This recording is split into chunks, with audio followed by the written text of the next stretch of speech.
أسرج خيولك يا أخ الإيمان وانهض لبعث العلم في الأوطان، فالعلم ميراث الرسول أمانة صلى الله عليه وسلم، فالعلم ميراث الرسول أمانة فاز الحفيظ لإرثه الرباني. الحمدللہ والصلاة والسلام علی رسول اللہ اما بعد. جی ہم پہلی باقاعدہ مدون کتاب البدیع عبداللہ بن معتز جو ہے اس تک پہنچے تھے. تو اس دور کے اندر یہ مسئلہ تھا، کچھ علماء کا یہ موقف تھا پہلے لوگ افضل ہیں، ان کا کلام اعلیٰ ہے، وہ علم البلاغہ کو زیادہ بہتر جاننے والے ہیں، بعد والے لوگ ان پر عیال اور ان کے محتاج ہیں. دوسرے گروہ کا موقف یہ تھا کہ بدیع کی جو انواع و اقسام ہیں یہ عباسی دور کے اندر پروان چڑھی ہیں. یہ مباحث جو ہے پہلے لوگوں کے علم میں نہیں تھی، لہٰذا بعد والے لوگوں میں بھی ایسے امتیازات ہیں جو پہلے لوگوں میں موجود نہیں ہیں. تو عبداللہ بن معتز رحمہ اللہ نے پھر یہ اپنا ایک نقطہ نظر دینے کے لیے اور اس علم کو مرتب کرنے کے لیے یہ کتاب جو ہے نا البدیع یہ لکھی. تو بہرحال ان کا موقف یہی ہے کہ قدماء کو برتری حاصل ہے، قدماء کو برتری حاصل ہے اور یہ کتاب انہوں نے لکھی. اسی طریقے سے دوسری کتاب ہے الشعر والشعراء ابن قتیبہ رحمہ اللہ کی، 2 جلدوں کے اندر یہ کتاب چھپی ہے. میرے پاس جو اس کی طبع ہے وہ احمد شاکر رحمہ اللہ انہوں نے اس پر کام کیا. یہ 3 صدی جو ہے اس کا تقریباً مختصر ہم نے تعارف کرا لیا. 4 صدی ہجری، 4 صدی ہجری جو ہے اس کے اندر بھی بلاغہ نقد کے ساتھ مکس ہے. نقد اور علم ہے، بلاغہ اور علم ہے، لیکن 4 صدی میں بھی یہ دونوں مکس ہیں. بہرحال اچھی کتاب ہے عیار الشعری، عیار عین یا الف را، عیار الشعری ابن طباطبہ. اب ائمہ کے نام ہی ایسے ہیں بھائی.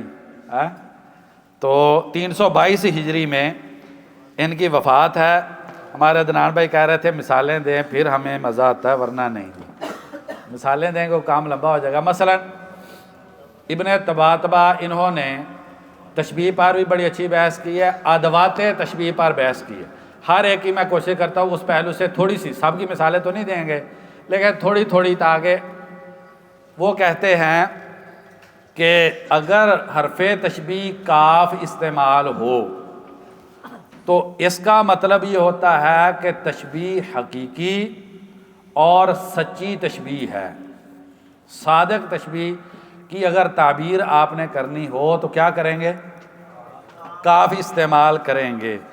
اور جو اس کے قریب ہو، جو تشبیہ صداقت کے قریب ہو تو اس کے لیے تراہو، تخالوہ، تقادوہ کو استعمال کریں گے. میرے پاس ایک کتاب ہے بلاغت ادوات تشبیہ، بلاغت. یہ اس لیے تھوڑی تھوڑی مثالیں اللہ تعالیٰ مجھے معاف کرے، یہ بتلانے کے لیے نہیں کہ میرے پاس کتابیں ہیں. ایک اگر کسی بھائی کو بسا اوقات وہ پھر بھائی رابطہ کر لیتے یہ کتاب ہمیں دے دیں تو وہ رابطہ ہو جاتا اس حوالے سے. دوسرا یہ کہ آپ یہ دیکھیں کہ ایک ایک جزی پہ ہمارے اسلاف نے کتنا کام کر دیا ہے اور بہت کام ہوا ہے ان چیزوں پہ. بہرحال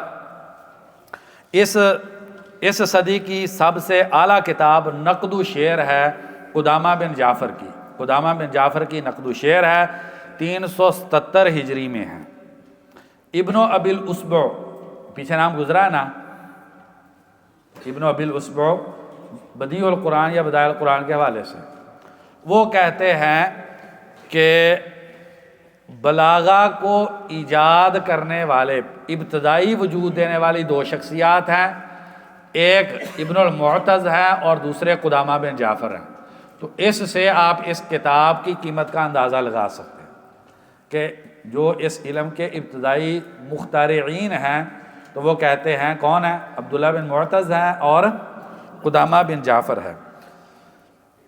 تیسری کتاب جو اس دور کی بڑی اہم کتاب ہے وہ ہے الموازنہ بین ابی تمام والبحتری، الموازنہ بین ابی تمام والبحتری، الحسن بن بشر العامدی، ان کی کتاب ہے 371 ہجری کی۔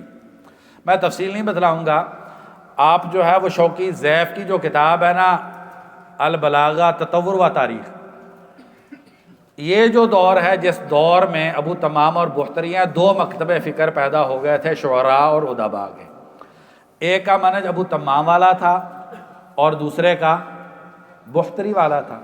اب بحتری کے وزن کے لیے اتنا ہی کافی ہے، چلے چھوڑ دے اس بات کو، بہرحال تو عامدی رحمہ اللہ نے دونوں میں موازنہ کیا ہے، دونوں میں کیا کیا ہے؟ موازنہ۔ بھائی یہ دروازہ بند کر دے۔ تو اس موازنے کے درمیان میں بہت عمدہ بلاغی مباحث ہیں۔ یہ جو چوتھی صدی کی کتابیں ہیں نا جی، بہت اچھی اعلیٰ کتابیں ہیں بلاغت کی، چوتھی صدی کی کتابیں، پیچھے والی دو کر لیں آپ خلاصتاً، ٹھیک ہے نا، عبداللہ بن معتز کی اور قدامہ بن جعفر کی، قدامہ بن جعفر کی تو اس صدی کی ہے، اور اسی طریقے سے الوساطہ بین المتنبی و خصومہ، الوساطہ بین المتنبی و خصومہ، علی بن عبدالعزیز الجرجانی کی 392 ہجری کی۔ متنبی جو ہے اس کے بارے میں کہا جاتا ہے کہ عباسی دور کا سب سے بڑا شاعر ہے، اور متنبی کی شاعری بہت اعلیٰ درجے کی شاعری ہے، اور تعبیر میں بھی معنی میں بھی۔ متنبی کو سمجھنے کے لیے محمود شاکر جو پوری ایک جماعت تھے، اور اس دور کے بلاغہ کو سمجھنے کے لیے محمود شاکر کے بغیر آپ چل نہیں سکتے۔ موجودہ دور کے جتنے محققین ہیں بلاغہ میں، ان کا کسی نہ کسی طریقے سے ڈائریکٹ یا انڈائریکٹ، بالواسطہ یا بلا واسطہ محمود شاکر رحمہ اللہ کے ساتھ تعلق ہے۔ محمود شاکر رحمہ اللہ ایک پوری دنیا تھے، ان کی تاریخ بیان کرنے کا یہ موقع نہیں ہے۔ انہوں نے متنبی پر ایک کتاب لکھی ہے، اس کے پہلے ایک رسالہ بھی چھپا ہے، رسالہ فی الطریق الی ثقافتنا، بہت اعلیٰ 160 صفحے ہیں تقریباً اس رسالے کے۔ ایک مسلمان کو، ایک سلفی کو عربی زبان کے حوالے سے غیرت دلانے کے لیے بہت اعلیٰ رسالہ ہے، اور متنبی پر انہوں نے وہ کتاب لکھی ہے، صرف متنبی کی شعروں سے لکھی ہے، جو تاریخ کی اور تراجم کی کتابیں ان کا سہارا انہوں نے نہیں لیا، اور اس کتاب پر ان کو ملک فیصل کا جو ہے ادب کا ایوارڈ جو ہے اسی کتاب پر دیا گیا تھا۔ تو متنبی کی جتنی بھی شروحات ہیں، بات اچھے سے سمجھ لیں، متنبی کی جتنی بھی شروحات ہیں، حالانکہ شاید ہی کسی اور عربی شعری مجموعے کی اتنی شروحات ہوں جتنی شروحات حواشی متعلقات جو ہیں وہ متنبی کے ہیں، شاید ہی اس سے زیادہ جو ہے وہ نہیں لکھا گیا کسی پہ۔ ان ساری تراث کو آپ پڑھیں وہ ایک طرف ہے، اور محمود شاکر رحمہ اللہ کی المتنبی پڑھے تو ایک طرف ہے۔ حالانکہ کہا جاتا ہے کہ متنبی کی سب سے افضل شرح جو ہے نا وہ واحدی کی ہے۔ متنبی پہ بہت کام ہوا، لیکن محمود شاکر رحمہ اللہ نے جو کام متنبی پہ کر دیا ہے وہ بے مثال ہے، لم یسبق علی منوالی ہی، اس طرز پہ جو ہے وہ کام جو ہے متنبی پر نہیں ہوا۔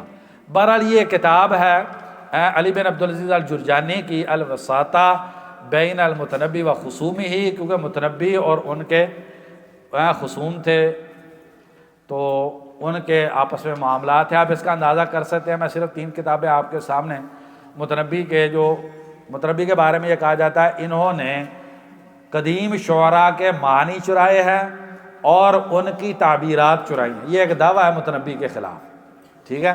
تو اس حوالے سے سرقات المتنبی ابن بسام النحوی کی کتاب ہے، سرقات المتنبی ابن بسام النحوی کی، المنصف فی سرقات المتنبی الحسن بن علی بن وکی ان کی کتاب ہے، اور الابانہ عن سرقات المتنبی ابو سعد العمیدی ان کی کتاب ہے۔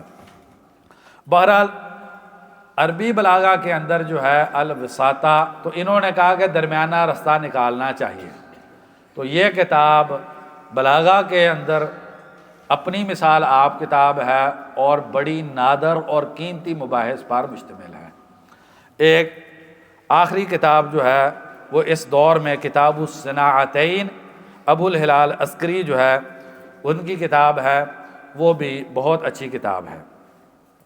ساتھ الصاحبی جو ابن فارس رحمہ اللہ کی کتاب ہے، اصل موضوع تو اس کا فقہ لغہ کا ہے، لیکن علم المعانی کی الصاحبی میں عمدہ مباحث ہیں۔ اس کے بعد یہ 5ویں صدی ہجری، 5ویں صدی ہجری یہ بلاغہ کا ذہبی دور ہے، سنہری، عروج کا، کمال کا، جو بھی لفظ آپ بول سکتے ہیں یہ علم البلاغہ کے اعتبار سے یہ ہے۔ اب ایک بات یہ سمجھنی ہے، بقیہ علوم کا عروج کب ہوا؟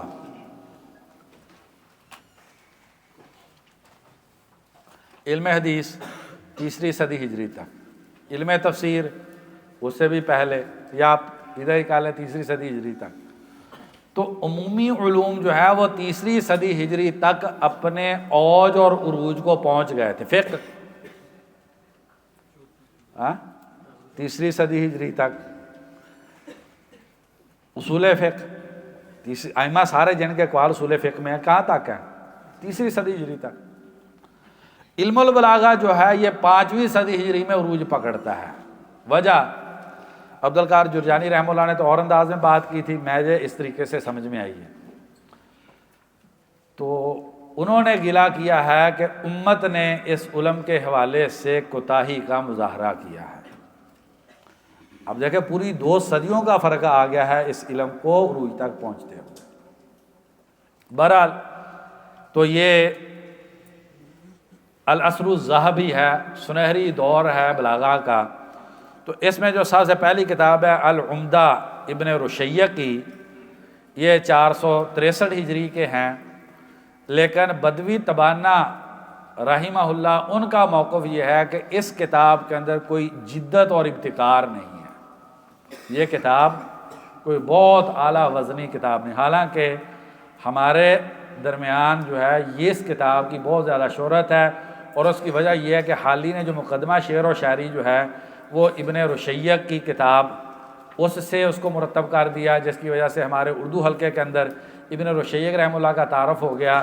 اگرچہ ہمارے استاد محترم محمد عزیر شمس رحمہ اللہ کا موقع یہ تھا کہ حالی نے العمدہ ابن رشیہ کی نہیں دیکھی، ان کے 2-3 آرٹیکل اردو کے اندر بھی چھپے ہیں، عربی کے اندر بھی، ان کا تھیسس بھی حالی پر تھا۔ بہرحال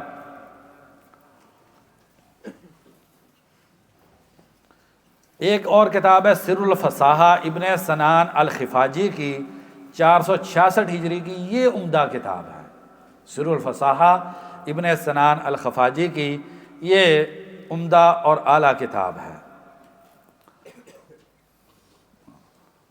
اور سب سے اعلیٰ کتاب، تعارف اس کا آپ کو ہو گیا پہلے، جو حقیقی بلاغہ کی صحیح کتاب ہے، اعلیٰ ترین کتاب ہے۔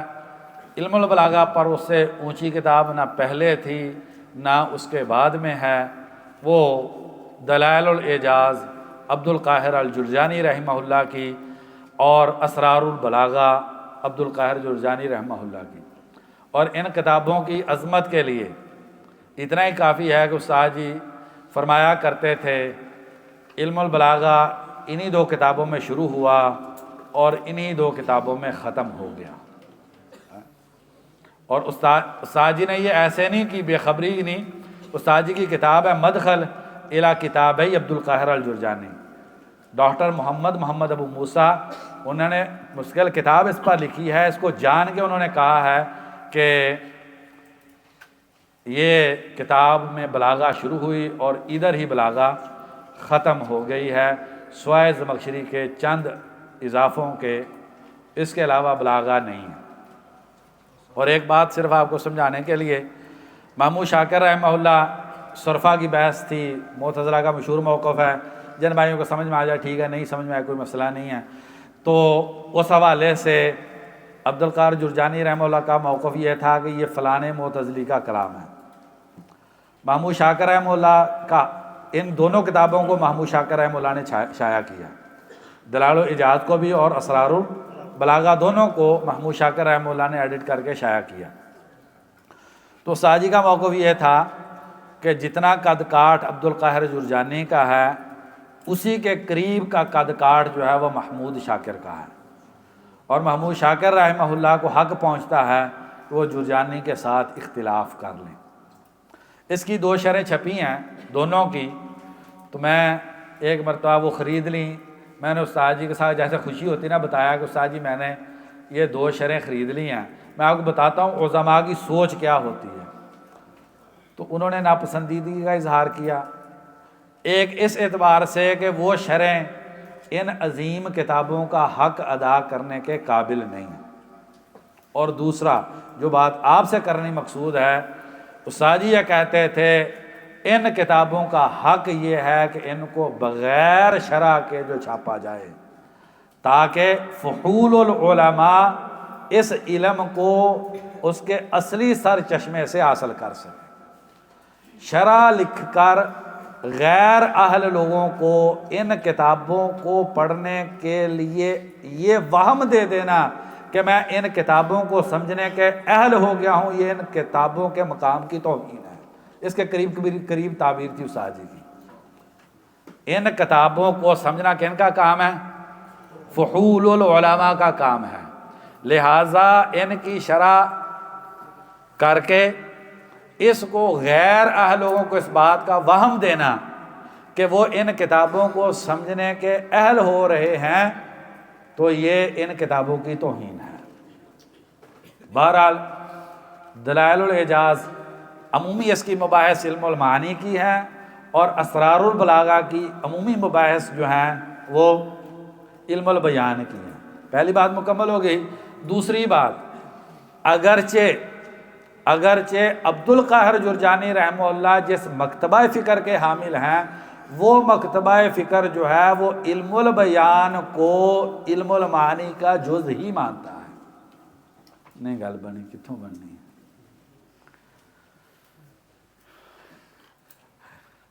علم المعانی اور علم البیان کیا ہے؟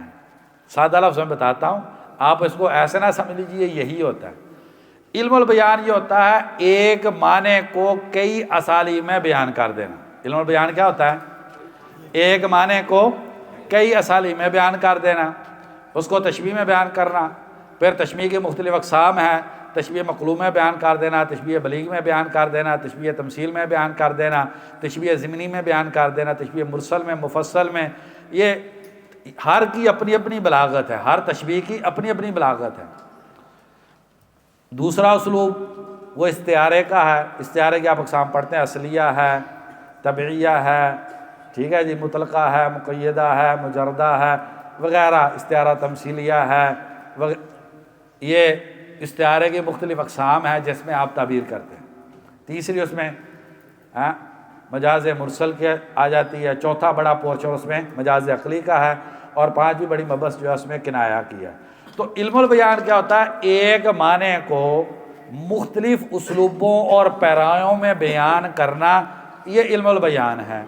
اور علم المعانی کیا ہے؟ مختلف پیرایوں میں موجود بلاغی فروق کا ادراک کرنا، یہ علم المعانی ہے۔ علم المعانی کیا ہوگا؟ جاء زید اور زید جاء میں کیا فرق ہے؟ یہ سارے فروق آپ کو کون بیان کرے گا؟ علم المعانی بیان کرے گا جی۔ علم المعانی اسالیب عربی میں موجود بلاغی گہرائیوں کا ادراک کرنا، اس کو علم المعانی کہتے ہیں۔ تو اس لیے جو 3 علم آپ پڑھتے ہیں، علم البیان ہے، علم المعانی ہے، علم البدیع ہے، اس میں سب سے اعلیٰ وہ علم المعانی ہے۔ وہ کیا ہے؟ سب سے اعلیٰ علم المعانی ہے۔ بات پتہ نہیں میں کیا کرنے لگا تھا۔ مثلا ادنان بھائی کہتے ہیں تھوڑی تھوڑی مثالیں دیں تاکہ بھائی جو ہے نا، جاء زیدن زیدن جاء، دونوں میں کیا فرق ہے؟ بھائی کہہ رہے ہیں زیدن جاء اسمیہ ہے اور جاء زیدن فعلیہ ہے۔ الحمدللہ اتنا کم از کم ہمیں پتہ ہے، ایک جملہ فعلیہ ہے، ایک جملہ اسمیہ ہے، اور یہ بھی بڑی بات ہے۔ اتنا ادراک ہو جانا یہ بھی اچھی بات ہے۔ صحیح صاحب کہہ رہے ہیں حوصلہ افزائی نہیں آپ ہماری کر رہے ہیں۔ اب ہم تھوڑی سی اس پہ بات کرتے ہیں تاکہ آپ کو پتہ چل جائے کیا جب دل کرے گا جا زیدن بول دیں گے، جب دل کرے گا زیدن جا بول دیں گے؟ نہیں، زیدن جا جملہ اسمیہ ہے، جملہ اسمیہ میں استقرار، ثبات، دوام اور استمرار ہوتا ہے۔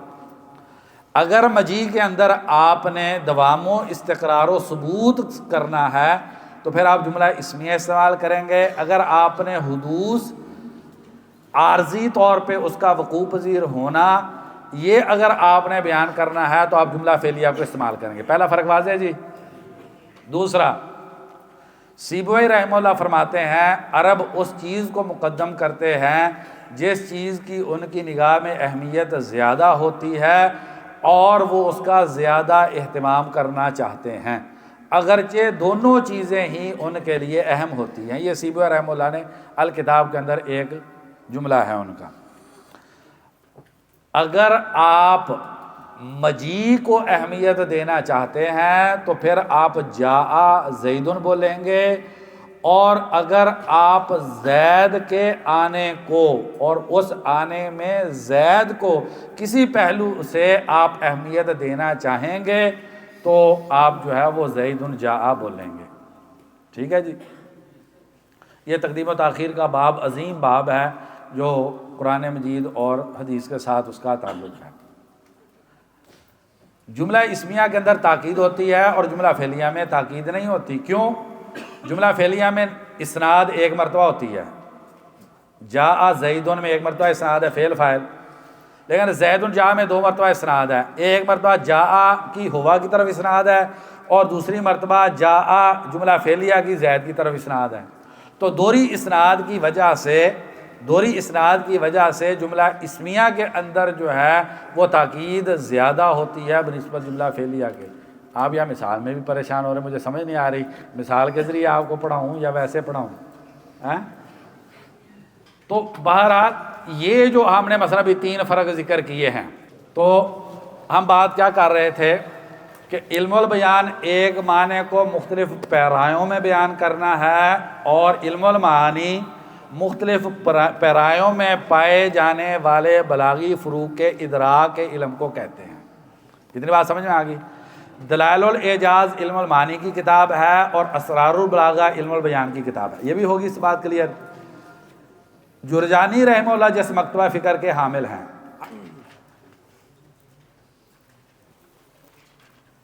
جرجانی رحمہ اللہ کے حوالے سے 2-3 باتیں کر لیں۔ سیبوئی رحمہ اللہ کا موقف یہ ہے کہ لفظ کو امتیاز حاصل ہے، معنی کو نہیں۔ جاہز رحمہ اللہ کس مکتبہ فکر کے حامل ہیں؟ اس مکتبہ فکر کے جس میں لفظ کو عظمت حاصل ہے، معنی کو نہیں۔ اس لیے آپ البیان و تبین میں دیکھیں لفظی تعبیر اعلیٰ درجے کی ہے۔ وہ کہتے ہیں معنی تو رستے میں گری ہوئی چیز ہوتی ہے، ہر کو پتہ ہے۔ حسن کسی کا بیان کرنا ہے، یہ حسن تو سب کو ہی پتہ ہے۔ کہتے ہیں اصل تو امتیاز تعبیر کا ہے۔ جرجانی رحمہ اللہ بالکل اس کے 180% الٹ گئے ہیں۔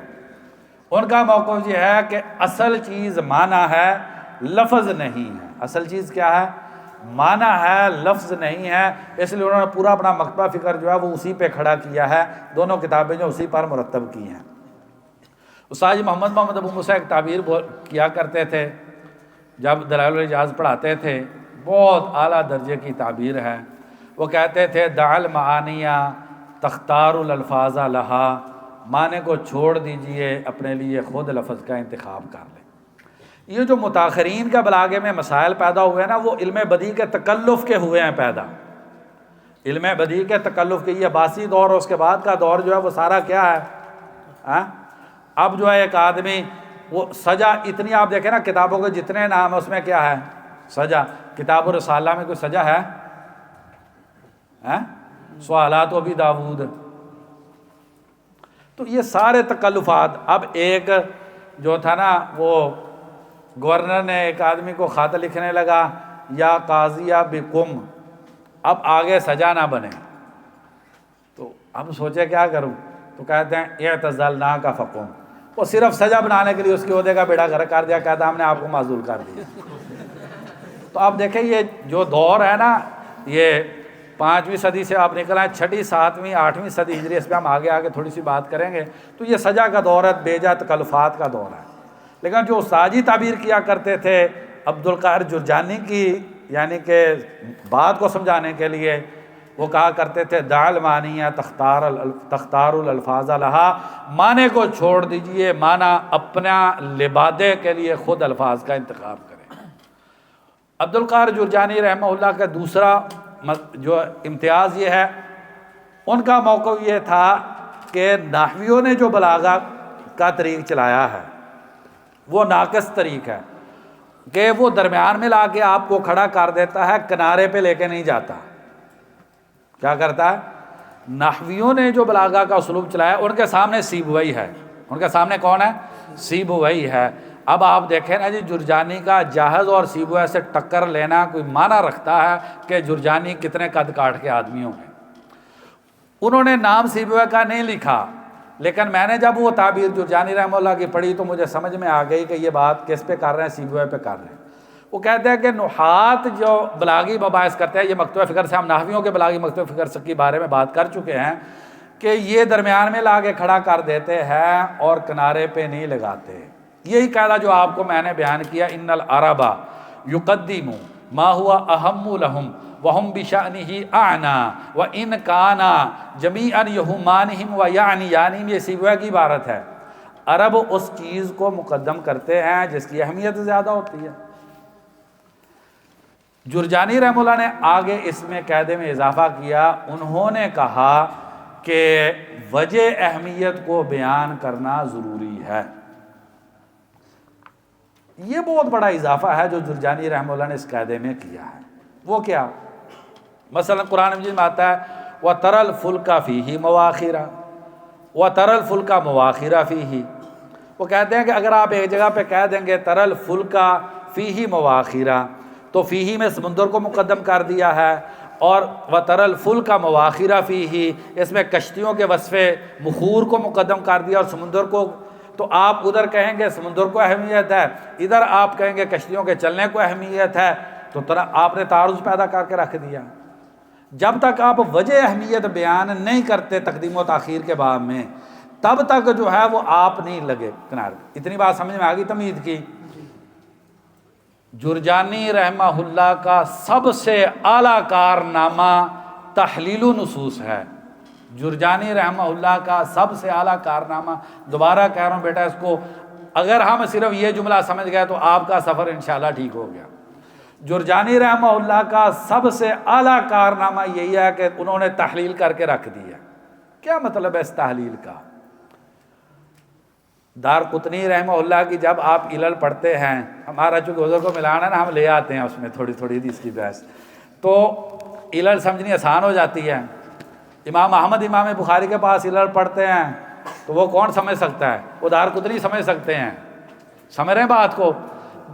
دارقطنی تحلیل کرتے ہیں، دیکھو جی یہ سند جنت سے ایسے ہوا، پھر اسے سند سے ایسے ہوا، پھر اسے سند سے ایسے ہوا، اب ان کا تقابل کرتے ہیں، پھر نتیجہ نکال کے آپ کو غلطی ایسے ہائی لائٹ کر کے دکھلاتے ہیں۔ ایسے ہے نا؟ جرجانی رحمہ اللہ بلاغہ کے اندر معنی کی گہرائی آپ کو حسی وجود دے کر دکھلاتے ہیں۔ جرجانی رحمہ اللہ کیا کرتے ہیں؟ بلاغی معنی کو حسی وجود دے کے آپ کی آنکھوں کے سامنے کھڑا کر کے، میں آپ کو ایک مثال دیتا ہوں، اس میں تقدیم و تاخیر میں انہوں نے کی، انہوں نے حمزہ کی استفہام کی بحث کے اندر جو ہے وہ بحث کی جرجانی رحمہ اللہ نے، انت فعلت ھذا بآلی انت فعلت ھذا بآلہتنا، انت کیوں اتنا تکلف کیوں کیا، یہ کیوں نہیں کہا افعلت ھذا بآلہتنا؟ سیدھا ہی ہے نا؟ انت فعلتا اس میں تھوڑا سا ہمارے لیے غرابت ہے نا، تو سیدھا ہوتا افعلت ھذا بآلہتنا۔ جرجانی رحمہ اللہ کا موقع یہ ہے افعلت ھذا بآلہتنا، دنیا میں کوئی عربی اپنی زبان سے یہ کلمہ ادا نہیں کر سکتا۔ عربی کو ذبح کر دیں آپ، عربی کو کہیں کہ یہ کلمہ بول دے، وہ اپنی زبان سے بول نہیں سکتا۔ جو بات ہم کر رہے تھے نا، عربی الہامی کی زبان ہے اور یہ ارتجال بدیہہ کی بنیاد پر کہ یہ عربی کلام ہے، یہ انسانوں کا تصنع نہیں ہے، انسانوں کا کسب نہیں ہے۔ اس کی مثال جب سیبوئی اور کسائی کا جھگڑا ہوا تو جو کتابوں میں لکھا ہے کسائی رحمہ اللہ نے کچھ پیسے دے کے عربوں کو کہا، انہوں نے کہا کہ جو نا سیبویہ کی بات غلط ہے۔ سیبویہ نے کہا ٹھیک ہے، انہیں کہیں ایک مرتبہ ویسے نطق کر دے جس طریقے سے کسائی کہتا ہے، ایک مرتبہ نطق کر دے اس طریقے سے جس طریقے، مسئلہ زمبوریہ مشہور ہے نحو کے جو ہے وہ مظہر وغیرہ میں آپ دیکھ لیں سیوطی کی، کہ ان کو کہیں ایک مرتبہ ویسے بول دے اپنی زبان سے جس طریقے سے کسائی کہتا ہے، سارے عرب بدو نہیں بول سکے۔ تو افعالتا ھذا بآلیاتنا، کوئی عربی اپنی زبان سے ادا نہیں کر سکتا۔ آپ کہتے ہیں آپ نے تو 20 مرتبہ ادا کر دیا، اس لیے کیونکہ میرا کھاتا نہیں ہے عربی میں، میرا کھاتا نہیں۔ کیوں؟ جرجانی رحمہ اللہ کہتے ہیں کہ جب حرف استفہام جس چیز پر داخل ہوتا ہے سوال اس کے بارے میں مطلوب ہوتا ہے۔ آپ جب کہیں گے افعالتا ھذا بآلیاتنا، اس کا مطلب آپ کو فعل کے بارے میں شک ہے، حالانکہ فعل تو آنکھوں کے سامنے ہوا پڑا ہے۔ کیسے کوئی کہہ دے گا افعالتا ھذا، کیا آپ نے یہ کیا ہے؟ سوال آپ کام کے بارے میں کر رہے ہیں، کام تو ہوا پڑا ہے۔ کوئی عربی اپنی زبان سے یہ کہہ نہیں سکتا، بت سامنے ٹوٹے پڑے ہیں، کیسے کہہ دے گا افعالتا ھذا بآلیاتنا؟ تو سوال کیا بنے گا؟ انت فعلتا، فاعل کے بارے میں سوال ہے، فعل کے بارے میں تو سوال ہے نہیں، فعل تو سامنے پڑا ہے۔ تو یہ تحلیل ہے، اس کو کیا کہتے ہیں؟ اس کو کہتے ہیں تحلیل۔ جرجانی رحمہ اللہ نے کمال یہ کیا ہے، پچھلا سارا سرمایہ سیبویہ کو بھی انہوں نے لیا، ظاہری بات ہے بنیاد ان کی سیبویہ پر ہے، لیکن انہوں نے ایک ایک جز کی تحلیل کر کے، ایک ایک جز کی تحلیل کر کے، جیسے میں نے آپ کو یہ ایک چھوٹی سی مثال دیا جرجانی کی، آگے ہم جو ہے مثلا حذف، اور ہمارے عدنان بھائی تھوڑے سے اب توجہ، اب عدنان بھائی نے لکھنا شروع کر لیا، دیکھ لیں جی۔ عدنان بھائی کہتے ہیں مثالیں دیں گے تو ہمارے مطلب کی کام ہے، یہ کتابیں کتبیں اور یہ وہ نہیں ہمارے کام کی چیز۔ حذف و ذکر میں انہوں نے ایک جملہ لکھا ہے، میرا دل کرتا تھا اگر ناچنا جائز ہوتا میں اس جملے پہ کھڑا ہو کے ناچتا۔ حذف و ذکر کے باب میں کہتے ہیں کبھی کبھار سکوت کا فائدہ بولنے سے بڑا ہوتا ہے، کبھی کبھار سکوت کا فائدہ بولنے سے بڑا ہوتا ہے، کیونکہ آپ بول دیں تو معنی میں تقصیر پیدا ہوتی ہے، آپ خاموشی اختیار کر جائیں تو معنی میں وسعت ہوتی ہے۔ پھر انہوں نے اس کی تطبیق جو ہے لما ورد ما مدینہ، اس پہ جو ہے وہ تطبیق کی چاروں جگہ پر مفعول محذوف ہے، تو اگر ہم وہاں پر پہنچ گئے تو جو ہے اس میں تھوڑی سی جا کے بات کریں۔ بہرحال بات کرتے ہیں، آپ ادھر آ جائیں جرجانی رحمہ اللہ پر۔ جرجانی رحمہ اللہ نے کمال کیا کیا؟ ایک تو رستہ سیدھا سوچ صحیح اختیار کی، معنی کو عظمت دی اور لفظ کو اس کے تابع کر دیا۔ دوسرا انہوں نے کیا کیا؟ سبھی اسالیب کی معنویت جو ہے اس کے اندر جو بلاغی رنگت ہے اس کی تحلیل کر کے آنکھوں کے سامنے لا کے کھڑا کر دیا۔ آپ اس چیز کا اندازہ کریں، 3 جگہیں بڑی ہیں بلاغہ کے اعتبار سے، مصر ہے، سب سے زیادہ کام مصر میں ہوا، عراق ہے اور شام ہے، دوسرے علاقوں میں بھی تھوڑے تھوڑے لوگ ہیں، لیکن بنیادی طور پر یہ 3 علاقے ہیں جہاں پر بلاغی کام زیادہ ہوا۔ آپ حیران ہوں گے جرجانی رحمہ اللہ کے ایک ایک جملے پر، جرجانی رحمہ اللہ کے ایک ایک جملے پر پوری 600-700 صفحے کی کتابیں جو ہے وہ مرتب ہوئی ہیں۔ آپ نے استفہام کی بحث ادھر آپ دیکھ لیں، اس میں دلائل الاعجاز میں، اور عبد العظیم ابراہیم المتانی کی التفسیر البلاغی للاستفہام 4 جلدوں کو دیکھ لیں، نچوڑ وہی ہے جو دلائل الاعجاز میں ہے۔ ایک ایک سطر جو ہے دلائل الاعجاز کی، اس پہ ایک ایک کتاب، بلکہ کئی کتابیں جرجانی کی ایک ایک سطر سے نکلی ہیں۔ قرآن مجید کے حقیقی فہم کے لیے لازم اور واجب ہے طالب علم پہ کہ وہ اتنی بلاغہ پڑھ لے کہ اسے دلائل الاعجاز اور اسرار البلاغہ سمجھ میں آتی ہو۔ اگر جو ہے اس درجے تک طالب علم نہیں پہنچتا ہے تو طالب علم کوتاہی کرے گا اور نص کے معنی کے تعین میں ٹھوکریں کھائے گا اور غلط معنی کی تعین کرے گا۔ ضروری ہے کہ اس درجے تک جو ہے وہ آپ علم البلاغہ کو پڑھیں، تاکہ آپ رب العالمین کا جو کلام ہے، جس کے بارے میں جاہلی دور کے بارے میں ہم نے تھوڑی سی بات کی ہے کہ اس سے تو یہ بہت اوپر کا کلام ہے۔ بہرحال میرا خیال میں جرجانی رحمہ اللہ کے حوالے سے اتنا ہی کافی ہے۔ تو اب اس میں جو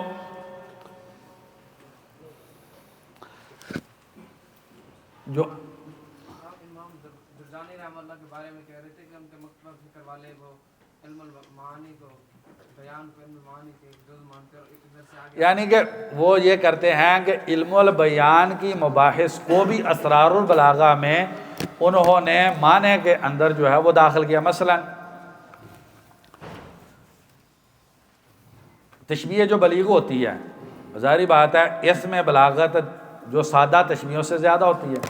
گویا کہ آپ اس میں مشبہ اور مشبہ بھی کو آپ کہہ دیتے ہیں حنین قمر، یہ بلیغ ہوگی نا تشبیہ. ادوات تشبیہ بھی آپ نے حذف کر دی ہے، وجہ شبہ بھی حذف کر دی. جتنے ارکان تشبیہ حذف ہوتے جاتے ہیں اسی قدر بلاغت بڑھتی جاتی ہے، جتنے ادوات تشبیہ موجود ہوتے ہیں اسی قدر بلاغت کمزور ہوتی جاتی ہے. تو تشبیہ بلیغ جو ہے یہ مرسل، مفصل، موقد وغیرہ سے زیادہ بلیغ ہے. لیکن جب آپ نے تشبیہ مقلوب کر دی تو اس میں بلاغت جو ہے وہ تشبیہ بلیغ سے زیادہ ہے. آپ نے کیا کر دیا، مشبہ بھی کو مشبہ بنا دیا اور مشبہ کو مشبہ بھی بنا دیا. ٹھیک ہے. اس کے بعد جو ہے وہ آپ تشبیہ ضمنی جو ہے آپ اس میں دلیل لے کر آتے ہیں مشبہ بھی کے لیے، یہ اس میں اور اعلیٰ طرح کی بلاغت موجود ہوتی ہے. پھر آپ تشبیہ تمثیل جو ہوتی ہے اس میں ایک حیت اور شکل اور کیفیت کی، ایک حیت شکل اور کیفیت سے، یہ تبھی آپ سمجھیں گے نا جب آپ کو یہ ساری قسمیں یاد ہوگی اور تعریفیں پتہ ہوں گی. تو انہوں نے جرجانی رحمہ اللہ نے کیا کیا، ان تشبیہات کے اندر پائے جانے والے معنوی دقائق کی بنیاد پر انہوں نے یہ کوشش کی ہے کہ علم البیان بھی حقیقت کے اندر علم المعانی کا مکمل کرنے والا ہے اور اس کے اندر بھی اسی طرز کی چیز ہے. اب جو الفصل اور وصل کی بحث ہے دلائل الاعجاز میں، بہت نادر اور کمال کی بحث ہے. فصل وصل کیا ہے، کدھر حرف عطف استعمال کرنا ہے، کدھر حرف عطف استعمال نہیں کرنا. آپ کمال دیکھیے نا جی کس میں، پہلی آیت قرآن مجید کی سورہ فاتحہ کے علاوہ ذالک الکتاب لا ریب فیہ ھدی للمتقین، کتنے جملے ہیں، واو ہے کسی جگہ پہ؟ ہاں انشاءاللہ سبق کے آخر میں ہم یہ ایک آیت پڑھیں گے انشاءاللہ. تو اس میں آپ کو اندازہ ہوگا یہ واو نہیں آئی تو معنویت کتنی ہے. سب سے افضل آیت قرآن مجید میں کون سی ہے؟ آیت الکرسی میں واو، اللہ لا الہ الا هو الحی القیوم لہو. یہ پورا عظیم علم ہے کہ قرآن مجید میں جدھر واو آئی ہے کیوں آئی ہے اور جدھر واو نہیں آئی کیوں آئی ہے. اور اس علم کی اعلیٰ ترین تفصیل جو ہے وہ جرجانی رحمہ اللہ نے دلائل الاعجاز میں کی ہے. دلائل الاعجاز جس کے بارے میں بات کر رہے ہیں. اچھا اب استعارے کی بحث آپ پڑھتے ہیں، ہمیں سب سے زیادہ پریشانی بلاغہ پڑھاتے ہوئے نا استعارے میں آتی ہے. جب استعارہ آتا ہے نا طالب علم ایسے لگتا ہے جیسے نا ہم اس کے اوپر سے بلڈوزر چلا رہے ہیں. وہ کہتا ہے یا اللہ اس عذاب سے ہمیں نجات دے دے. تو جب استعارے کی اور امتع الدراسات اعلیٰ عمدہ لذت والی بحث جو ہے نا وہ استعارے کی وہ امام جرجانی رحمہ اللہ نے کی. آپ اندازہ کریں میں حیران کہ کس حد تک اوپر استعارہ مفیدہ استعارہ غیر مفیدہ، یہ بحث بڑی نادر بحث جو ہے وہ دلائل الاعجاز کے اندر جو ہے وہ جرجانی رحمہ اللہ نے کی. بہرحال کون کون سی مبحث کا آپ کو حوالہ دیں گے دلائل الاعجاز میں کیا ہے. بس بات صرف کیا ہے، سب سے اعلیٰ کتاب علم البلاغہ میں وہ دلائل الاعجاز اور اسرار البلاغہ ہے. اس سے اوپر کی انسانوں نے کتاب بلاغہ کے موضوع پر نہیں لکھی ہے. بس چھوٹی سی ایک بات ادھر ہی کہا لیں تاکہ پھر آگے. تفسیروں میں سب سے اعلیٰ تفسیر بلاغہ کے اعتبار سے وہ زمخشری کی کشاف ہے. کشاف کے اندر بہت مسائل ہیں، اعتزال کے مسائل ہیں اور اہل سنت کی دشمنی ہے بغیر، لیکن بلاغہ کے اعتبار سے روئے زمین پر کشاف سے اعلیٰ کتاب کوئی موجود نہیں ہے.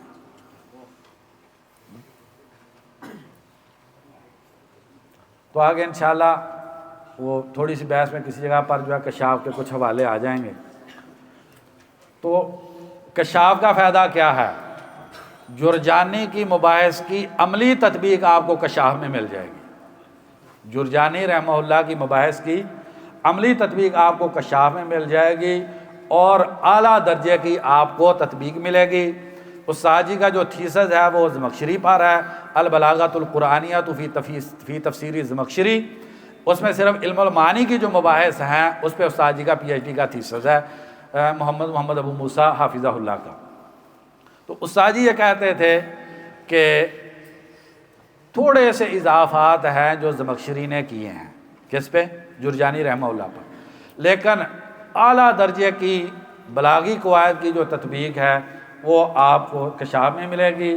کشاف میں اشارات کس جگہ پر ہوتے ہیں، تھوڑے مشکل ہوتے ہیں، اس کو اگر آپ نے حل کرنا ہے تو فتوح الغیب ہے امام طبی رحمہ اللہ کی 17 جلدوں میں، بہت اعلیٰ کام ہے۔ یہ بھی ایک تفسیر کے طالب علم کے پاس یہ کتاب فتوح الغیب کا ہونا بھی ضروری ہے۔ یہ جائزہ دبئی نے کتاب چھاپی ہے، جائزہ دبئی العالمی للدراسات القرآنیہ۔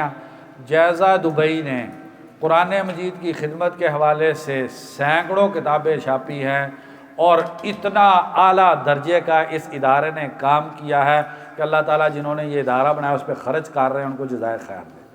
جائزہ دبئی العالمیہ جس کتاب پہ لکھا ہوا ہو آپ آنکھیں بند کر کے اس کتاب کو خرید لیں۔ قرآن مجید کے حوالے سے اعلیٰ ترین کام جو ہے وہ دبئی کے اندر جو ہے انہوں نے کیا ہے۔ تو یہ جو فتوح الغیب ہے یہ جائزہ دبئی والے جو ہیں انہوں نے اس کو شائع کیا۔ بہرحال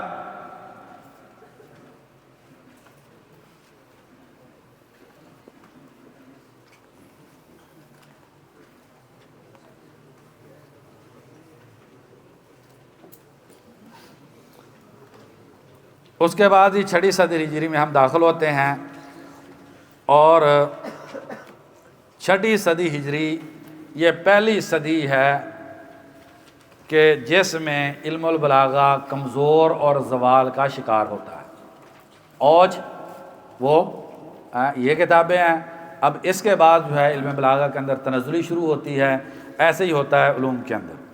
تو اس میں قانون البلاغہ کتاب ہے ابن حیدر البغدادی کی، تو انہوں نے ایک اچھا نظریہ بحث کی ہے، بلاغت النثری و نقدہ اور بلاغت الشعری و نقدہ۔ البدیع فی نقد شعری یہ اسامہ بن منقذ کی کتاب ہے، 581 ہجری میں۔ انہوں نے 95 ابواب ذکر کیے ہیں، وہ زیادہ مباحث جو ہیں بدیع کی ہیں۔ اب مباحث کیسے ہو رہی ہیں؟ بدیع کی مباحث کا اضافہ ہوا۔ تحریر و تحبیر ہے ابن ابی الاسبوع کی، 654 ہجری میں ان کی وفات ہے۔ انہوں نے 127 بلاغہ کے علوم کا ذکر کیا، یہ کتاب بھی چھپی ہوئی ہے جی۔ تحریر التحبیر، تحریر التحبیر۔ بہرحال اس میں جو ہے زوردار کام جو ہے وہ زمخشری کا ہے۔ اس کے بعد جو ہے 6 صدی ہجری، 6 صدی ہجری میں 4 کتابیں، 7ویں صدی ہجری، 7ویں صدی ہجری، اس میں 4 کتابیں ہیں۔ ایک ہے نہایت الایجازی، نہایت الایجازی فی درایت الاعجاز، فی درایت الاعجاز، فخر الدین رازی جو ہے مشہور تفسیر الکبیر والے۔ بدوی تبانہ رحمہ اللہ کا موقف ہے اس کتاب کے بارے میں، کتاب عقیم، یہ بانج کتاب ہے۔ یہ کتاب کیا ہے؟ بانج کتاب ہے۔ دوسری کتاب ہے التبیان فی علم البیان، المطلعی علی اعجاز القرآن، ابن الزملکانی کی ہے، 651 ہجری کی ہے۔ اس کتاب کے بارے میں بھی بدوی تبانہ رحمہ اللہ کا تبصرہ ہے، کتاب عقیم۔ البتہ اس صدی میں 2 کتابیں بہت اعلیٰ ہیں، ان کے ساتھ انسان کو تعلق رکھنا چاہیے۔ ایک المثل السائر جو ہے ضیاء الدین ابن الاسیر رحمہ اللہ کی ہے، اور دوسری کتاب جو ہے منہاج البلغاء و سراج الادباء، حازم قرطاجنی کی کتاب ہے، عمدہ کتاب ہے۔ استاد محترم ڈاکٹر محمد ابو موسیٰ حافظہ اللہ، انہوں نے تقریب منہاج البلغاء کے نام سے کتاب لکھی ہے۔ پہلے اس کتاب کو پڑھ لیں تاکہ پھر اس کتاب کو سمجھنا جو ہے وہ آسان ہو جائے جی۔ منہاج البلغاء و سراج الادباء، یہ 2 کتابیں جو ہیں 7ویں صدی میں اچھی کتابیں ہیں جی۔ المثل السائر سین سے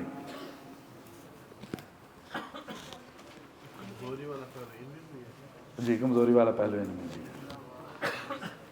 اس کے بعد جو یہ بلاغہ کے بعد یہاں سے ایک نیا مرحلہ شروع ہوتا ہے، اور وہ مرحلہ ہے امام سکاکی رحمہ اللہ کا۔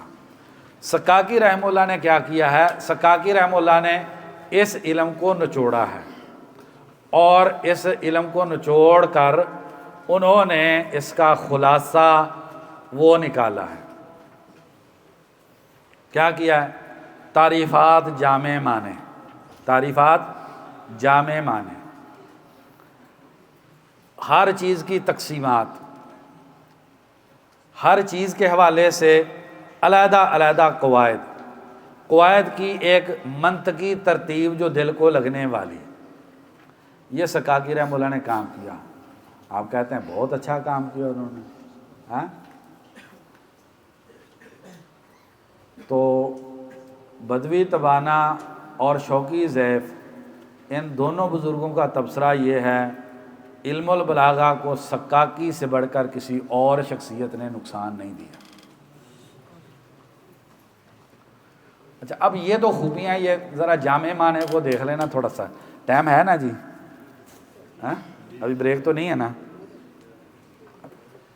یہ جامع معنی جو ہے نا، جس نے بہت نقصان دیا، ہماری نزدیک یہ خوبی ہے، حالانکہ علوم کو کمزور کرنے میں اس ذہنیت نے بہت بڑا کردار ادا کیا، جامع معنی والی۔ کیسے؟ ایک تعریف کر دی، ٹھیک ہے جی، بعد والا آئے گا اس طریق پہ اعتراض کرے گا، یہ لفظ اس میں حشو زائد ہے، یہ لفظ کی بجائے یہ لفظ طریق میں استعمال کرنا چاہیے تھا، اچھا اس کے اندر اس قید کا اضافہ رہ گیا ہے، یہ تعریف ناقص ہے، یہ ویسے پڑھتے نا آپ ساری، اس نے لکھ دی، بعد والا آئے گا وہ کہے گا نہیں پہلے والے کے اندر یہ خوبی تھی، تمہارے کلام میں یہ نقص ہے، ایسو چیچوں کی ملیاں بن جائے گی تعریف ہے نا جی، وہ قیامت تک تعریف سیدھی نہیں ہوگی۔ اور تعریف کا مقصد ہوتا ہے ایک بنیادی تصور دینا۔ میرے پاس کوئی آتا ہے آگے کہتا ہے جی مجھے بتاؤ انسان کیا ہوتا ہے، میں حنین بھائی کو پکڑ کے کہوں گا یہ انسان ہوتا ہے، بات ختم ہو گئی۔ اب میں کو اس کے سر پہ بال ہوتے ہیں، سر سے شروع ہوتا ہے، پاؤں تک پہنچتا ہے، ناخن ہوتے ہیں، 10 انگلیاں ہوتی ہیں، اس کے 2 کان ہوتے ہیں، 2 آنکھیں ہوتی ہیں، اور کتنا وقت میں نے ضائع کر دیا اس کا، پھر بھی اسے انسان ہی سمجھائے گا۔ وہ کبھی سمجھے، میں نے 3 وصف بیان کیے، اسے ہاتھی سمجھ آیا، 4تھا وصف میں نے بیان کیا، اس نے کہا نہیں بکری بیان کر رہے ہیں، 5واں وصف میں نے بیان کیا، وہ کہتے ہیں بھیڑ کے بارے میں بتلا رہے ہیں۔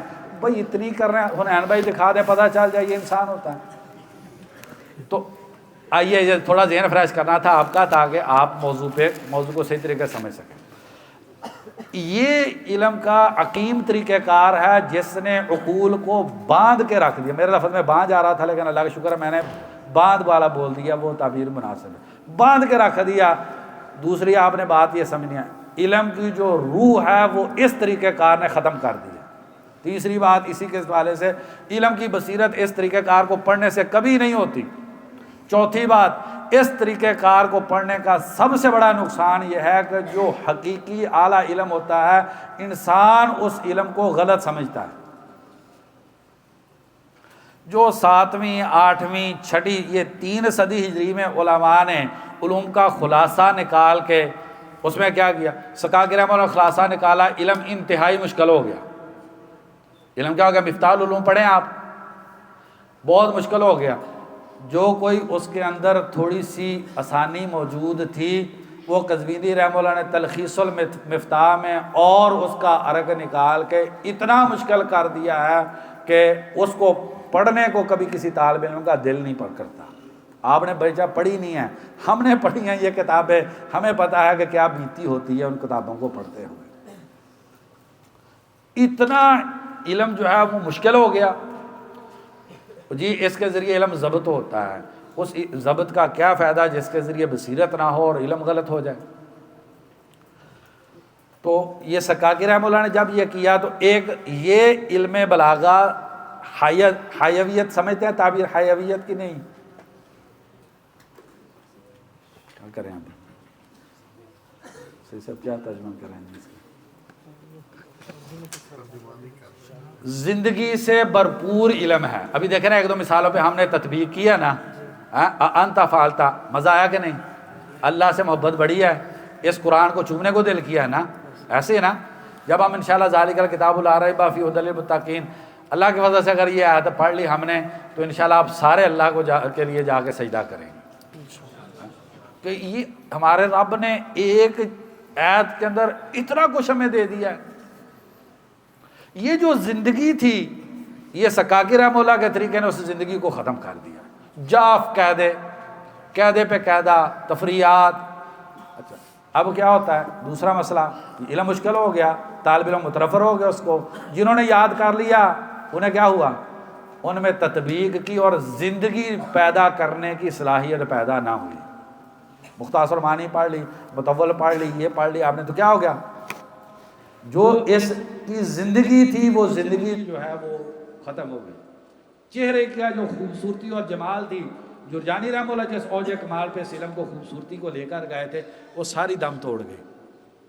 دوسرا جو سب سے بڑا نقصان، یہ آپ نے یہ چیز یاد رکھنی ہے اور سارے علوم کے بارے میں یہ چیز ذہن میں رکھنی ہے. 8ویں 7ویں 6 صدی ہجری میں ائمہ کا اطلاق وسیع ہوتا ہے. مثلا بدیع، ہم نے ابھی بات کی کہ مسلم بن ولید نے 208-10 میں، اس سے پہلے انہوں نے اس کو بلاغہ کے ہم معنی اس کو استعمال کیا. عبداللہ بن معتز نے البدیع جو ہے وہ پورے بلاغہ پر یہ لفظ بولا. ٹھیک ہے جی، بدیع کا لفظ مختلف معنی کے لیے یہ قدامہ استعمال کرتے رہے. جب آپ سکاکی رحمہ اللہ کے پاس آئیں گے تو وہ کہیں گے بدیع اس کو کہتے ہیں، وہ ایک چیز کو بدیع متعین کر دیں گے. اچھا اب وہ جب جامع معنی کر کے تعریف بنائی تو طالب علم کے ذہن کے اندر یہ تصور پیدا ہوتا ہے بدیع یہ ہوتا ہے. اس کے خلاف جب ائمہ کا اطلاق ہوتا ہے تو انسان پہلا جرم یہ کرتا ہے کہ ائمہ کو کہتا ہے انہوں نے غلط کیا، یہ تو بدیع ہے نہیں، بدیع تو یہ ہوتا ہے. ہم نے ان سے سیکھنا تھا کہ بدیع ہوتا کیا ہے. ہماری کیفیت ان کتابوں کو پڑھ کر یہ پیدا ہو گئی کہ بدیع یہ ہے، ائمہ نے غلط بدیع کا استعمال کر لیا. پہلی سمجھ آ گئی بات. دوسری مین سٹریم جو تھی وہ تو لے لی بدیع کی یا کسی بھی اصطلاح کی، جو اغلب استعمال تھا وہ لے لیا.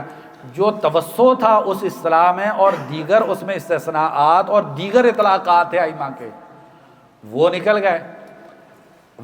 گئے. اچھا اب آگے خرابی کیا پیدا ہوئی، ان اطلاقات کا معنی متاخرین نے جو سکاکی رحمہ اللہ نے جو معنی متعین کیا ہے، وہ معنی جو ہے وہ ابن قدامہ بن جعفر کی ان کی اصطلاحات کو جاہز کی جو ہے اور جرجانی کی اصطلاحات کو وہ والا معنی دے دیا گیا جو معنی کے سکاکی رحمہ اللہ اور بعد والے علماء نے اس اصطلاح کا رکھا تھا.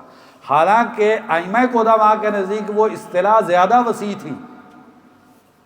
جب ائمہ کی اس اصطلاح تک ہم پہنچے بدیع تک، ہم نے ادھر جا کے کہا کہ بدیع سے ان کی مراد یہ ہے، کون سے والی، جو سکاکی رحمہ اللہ نے متعین کی ہے. تو بالکل ہی علم جو ہے وہ الٹ کے رہ گیا. تو اس لیے یہ سکاکی رحمہ اللہ کا جو مکتبہ فکر ہے، ان کی اپنی خدمات ان کی اپنی جگہ پر ہیں.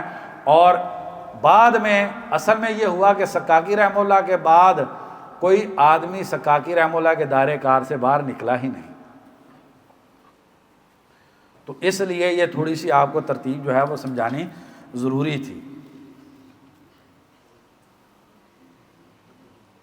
اب دیکھیں بدوی تبانہ رحمہ اللہ البیان عربی صفحہ 331 میں فرماتے ہیں لم یفسد البلاغۃ العربیہ مثل تمحیص السکاکی و تہذیبی و ترتیبی. دوسری بات، سکاکی رحمہ اللہ نے علم المنطق کو بلاغہ کا بنیادی جز قرار دے دیا. انہوں نے کہا کہ بلاغہ کا بنیادی ارتباط ہے کس کے ساتھ، منطق کے ساتھ، لہٰذا علم منطق اور علم استدلال کے بغیر آپ بلاغہ سمجھ نہیں سکتے. تو منطقا دیا علم بلاغہ کو. اور پھر اس سے خرابی کیا پیدا ہوئی، اسے خرابی یہ پیدا ہوئی کہ ہماری صفوں کے اندر آوازیں اٹھنے لگی کہ ارسطو کی جو کتاب ہے، کیا نام ہے اس کا، شعر پہ جو ارسطو کی کتاب ہے، اس جگہ پہ لکھا ہوگا یہاں،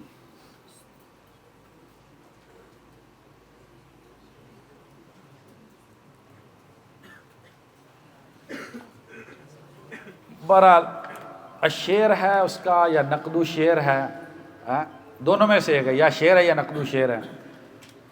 تو یہ کہا گیا کہ عربی بلاغہ جو ہے نا یہ اس ارسطو کی اس سے نکلا ہوا علم ہے. جب آپ نے وہ ساری مباحث اس طرز کی کر دیں تو یہی لگا کہ ارسطو سے، حالانکہ یہ بالکل اور طرز کی چیز تھی. ارسطو کا کلام بالکل اور چیز تھا، اس لیے طہ حسین جو ہیں، طہ حسین نے جب عربی بلاغت میں بحث کی تو بڑے برے لفظ، ایک انہوں نے کہا جی یہ ارسطو کا علم ہے، اور دوسرا کہہ دیا سخف لفظی، کتنی بڑی جسارت کر دی۔ تو بہرحال یہ دوسری طرف ہم نکل جائیں گے۔ تیسرا سکاکی رحمہ اللہ نے کیا کیا، فلسفی آدمی تھے، فلسفے کو داخل کر دیا اس میں، علم الکلام کو جو ہے اس میں داخل کر دیا، اصول فقہ اور نحو کو داخل کر دیا۔ اب سکاکی رحمہ اللہ دیکھیں، سکاکی رحمہ اللہ نے کیا کیا، پہلے نحو صرف کو بیان کیا، اس کے بعد بلاغہ کو بیان کیا، اور کہا کہ جو یہ تکمیل ہے نحو صرف کی، علم البلاغہ جو ہے تکمیل ہے نحو صرف کی۔ بہرحال تو اس طریقے سے جو ہے یہ سکاکی رحمہ اللہ، اور پھر آگے تک قریب تک آپ کہہ دیں کہ 50 سال پہلے تک آپ یہ کہہ دیں کہ یہی بلاغہ مانا گیا۔ کون سا؟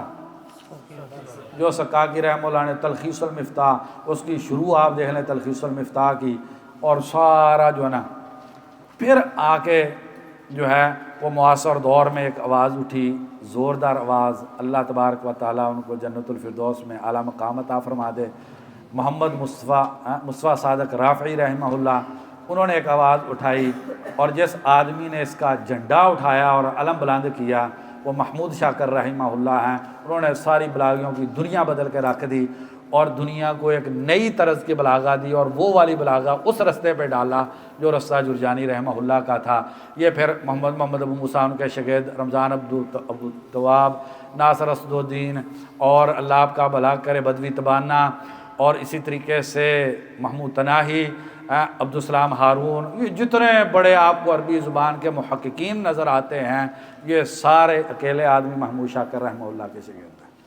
اللہ تبارک و تعالیٰ نے ان سے جو ہے پھر بڑا بے مثال تجدیدی کام لیا۔ جس کتاب پہ محمود شاکر لکھا ہو اس کتاب کو اپنے آپ کو بیچ کے خرید لینا چاہیے۔ الاباطیل والاسمار کو دیکھیں آپ، نمت الصاب نمت المخیف اور متنبی کے حوالے سے ہماری بات ہو گئی۔ بہرحال محمود شاکر رحمہ اللہ، اللہ تعالیٰ غریق رحمت کر دے، ان کا بارے میں لمبی بات کرنے کی ویسے کرنی چاہیے تھی، لیکن بہرحال جو ہے پھر دوبارہ سے ایک نئی تازگی کے ساتھ اب بہت اچھا کام بلاغہ میں ہے، آخری مرحلے میں ہم اس میں داخل ہوں۔ بہرحال دو چیزیں ہیں جن کا استثناء ہے سکاکی کے نقطہ نظر سے، ایک الطراز المتضمن، الطراز المتضمن لاسرار البلاغاتی و علومی حقائق الاعجاز، ایک شیعہ ہے یحییٰ بن حمزہ العلوی، 748 ہجری میں ہے۔ انہوں نے کیا کیا، قواعد بھی عمدہ انداز سے، ہر قاعدے میں قرآن مجید کی ایک مثال یا زیادہ، حدیث کی مثال یا زیادہ، اور سیدنا علی رضی اللہ عنہ کی طرف منسوب کسی قول پہ بلاغہ کو فٹ کر کے انہوں نے بہت ہی عمدہ کام جو ہے وہ کیا۔ دوسرا ایک کام ہے وہ شوقی ضیف کہتے ہیں کہ سکاکی کے مقطوع فکر سے نکل کر جس نے اچھا کام کیا وہ ابن القیم رحمہ اللہ ہے۔ انہوں نے ابن القیم رحمہ اللہ کی دو کتابوں کا تذکرہ کیا، ایک الفوائد المشوق الی علوم القرآنی و علوم البیانی، کہا کہ یہ کتاب واقعتاً کتاب عمدہ ہے۔ مصطفیٰ صادق رافعی جو ہے انہوں نے اس کتاب کی بہت زیادہ تعریف کی ہے۔ تو اصل میں یہ کتاب ابن القیم رحمہ اللہ کی ہے نہیں، یہ ابن النقیب رحمہ اللہ کی کتاب ہے، ان کی تفسیر کا یہ مقدمہ ہے۔ تو یہ عمدہ ہے، اس کے اندر مباحث موجود ہے، لیکن ظاہری بات ہے متأخر کتاب ہے، اس کے اندر اثرات چیزیں جو ہے وہ موجود ہیں۔ دوسری کتاب ابن القیم رحمہ اللہ کی بدائع الفوائد ہے، اس کے بارے میں بات ہو گئی کہ اصل میں بدائع الفوائد جو ہے وہ آپ کہہ سکتے ہیں نتائج الفکر ہی ہے، کچھ اس پہ اضافات ہیں نتائج الفکر پہ۔ اب جی معاصر دور میں آخری بات کو کر کے ختم کرتے ہیں۔ معاصر دور کے حوالے سے ایک کتاب ہے البلاغۃ الواضحہ جو ہمارے مدارس کے نصاب میں داخل ہے۔ یہ کتاب جو ہے مصطفیٰ امین اور علی جارم کی ہے۔ یہ کتاب عمدہ کتابوں میں سے ایک کتاب ہے، صرف اس کی تمرینات جو تھوڑی سی زیادہ لمبی ہیں، اگر اس کا اختصار کر دیا جائے تو یہ کتاب بہت عمدہ کتاب ہے۔ کس اعتبار سے؟ جو بلاغہ کے لیے، یہ جملہ آپ نے سمجھنا ہے کیونکہ بلاغہ الواضحہ آپ کو ایسی لگتی ہوگی جیسے زہر کی پوڑی ہے، کہ میٹھی پوڑی ہے شہد والی، جو کہہ رہا ہے شہد والی ہے وہ استعارہ تمثیلیہ بتائے جی۔ استعارہ تمثیلیہ کس کو پتہ ہے؟ استعارہ تمثیلیہ نہیں فائق آپ نہیں، ہاں استعارہ تمثیلیہ واقعتانی شہد کی پوڑی ہے، ہاں واقعتانی شہد کی پوڑی ہے۔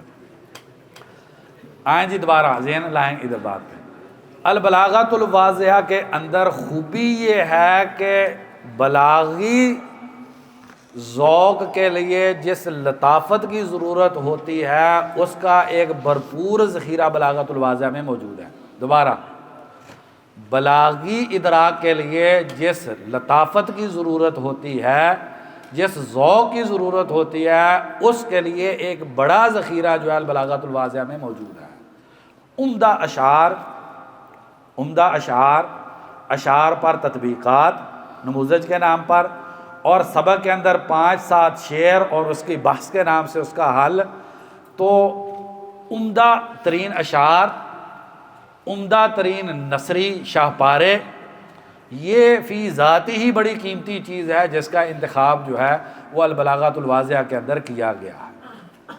تو اس کتاب کو جو اس کا صاحب کتاب کا دیا ہوا ذخیرہ اور تمرینات میں جو دیے ہوئے شعر ہیں، کثرت کے ساتھ جو ہے نا اس کو پڑھنا چاہیے اور اس کو جو ہے نا وہ سمجھنے کی کوشش کرنی چاہیے۔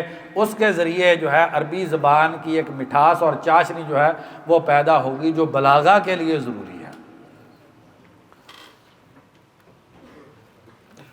دوسرا، وہ جو سکاکی اور قزوینی رحمہ اللہ نے قاعدے کی ایک جکڑ بندی اور جفوف اور خشکی پیدا کر دی تھی، اس کے اندر بڑی مٹھاس، میٹھے میٹھے شعر، اچھے شعر جو ہیں وہ اس کے اندر ہوتے ہیں، کتاب کے اندر جو ہے وہ اور مزہ آتا ہے۔ جی، بدوی تبانہ کی کتاب ہے علم البیان دراسہ تاریخیہ فنیہ، علم البیان دراسہ تاریخیہ فنیہ فی اصول البلاغہ العربیہ، یہ بات اس پہ ہماری پہلے ہوئی ہے۔ علم البیان کی مباحث تاریخی ان کا تطور جو ہے اس پر بدوی تبانہ کی یہ کتاب ہے۔ اسی طریقے سے معجم البلاغہ العربیہ بدوی تبانہ کی یہ بھی اچھی کتاب ہے۔ الاسلوب احمد الشائب کی کتاب ہے، اچھی کتاب ہے، اس کو بھی دیکھیں۔ فن القول امین الخولی کی کتاب ہے فن القول، وہ بھی اچھی کتاب ہے۔ اچھا، ایک اس حوالے سے احمد حسن الزیات، احمد حسن زیات کو آپ جانتے ہیں طریقت بے عربی کے حوالے سے غصہ آتا ہے نا ان پہ، پتہ نہیں کیا کچھ لکھ دیا، عرب عاربہ مستعربہ ان کی عربی، پتہ نہیں کیا پتھر۔ تو یہ بڑے غیرت مند عربی کے حوالے سے عالم گزرے ہیں، مصری، الرسالہ ان کا پرچہ ہوتا تھا۔ انہوں نے کتاب دفاع عن البلاغہ کے نام سے لکھی ہے، اور یہ بڑے ہی غیور اور غیرت مند آدمی تھے۔ استاد محترم محمد ابو موسیٰ کی 3 کتابیں بہت اعلیٰ ہیں۔ التصویر البیانی، یہ علم البیان پر ہے، اور خصائص التراکیب یہ علم المعانی پر ہے، اور اسی کے قریب جو ہے دلالات التراکیب، خصائص التراکیب اور دلالات التراکیب یہ علم المعانی پر، اور التصویر البیانی جو ہے یہ استاد جی کی علم البیان پر۔ اب جو ہے وہ آخری چیز، قرآن مجید کی بلاغت کے حوالے سے کچھ عمدہ کتب جس میں قرآن مجید کی بلاغت کے حوالے سے عمدہ کام ہوا ہے، اس میں سر فہرست جو ہے وہ الکشاف ہے، اور فتوح الغیب کا تذکرہ ہو گیا۔ دفاع عن البلاغہ، تفسیر الکبیر الرازی، اس کے اندر بھی جگہ جگہ پر عمدہ بلاغی مباحث ہیں۔ تفسیر البیضاوی، اگرچہ بیضاوی جو ہیں وہ رازی اور زمخشری سے باہر نہیں گئے ہیں، بہرحال جو ہے اس کے اندر بھی بلاغی اعتبار سے اچھا ہے۔ ایک تفسیر ابو سعود جو ہے، تفسیر ابو سعود ارشاد العقل السلیم، یہی نام ہے میرے خیال میں، وہ بہت عمدہ مباحث اس میں۔ ارشاد العقل السلیم جو ہے ابو سعود، آپ اندازہ کر لیں ابن تیمیہ رحمہ اللہ کی ترجیح میں، یہ پہلے ہے گیا نا ابن تیمیہ، بعد میں ابن تیمیہ رحمہ اللہ نے کس کی تفسیر پہ کہا؟ نہیں زاد المسیر تو نہیں، اور کتاب ہے ابن عطیہ کی، ابن عطیہ کون سی؟ التحریر، اس کی ابن تیمیہ رحمہ اللہ بہت تعریف کرتے ہیں ابن عطیہ رحمہ اللہ کی۔ تو بہرحال یہ تفسیر ابو سعود، روح المعانی، اور آخری ان میں التحریر و تنویر ابن عاشور رحمہ اللہ کی، یہ بھی قرآن مجید کے طالب علم کے پاس لازماً ہونی چاہیے۔ التحریر و تنویر ابھی نئی طبع آئی ہے، عدنان بھائی ہمارے چلے گئے ہیں، تو کسی کے ہے ذہن میں التحریر و تنویر نئی جو طبع آئی ہے؟ وہ عدنان بھائی کے ادھر ہے میرے خیال مکتبے میں۔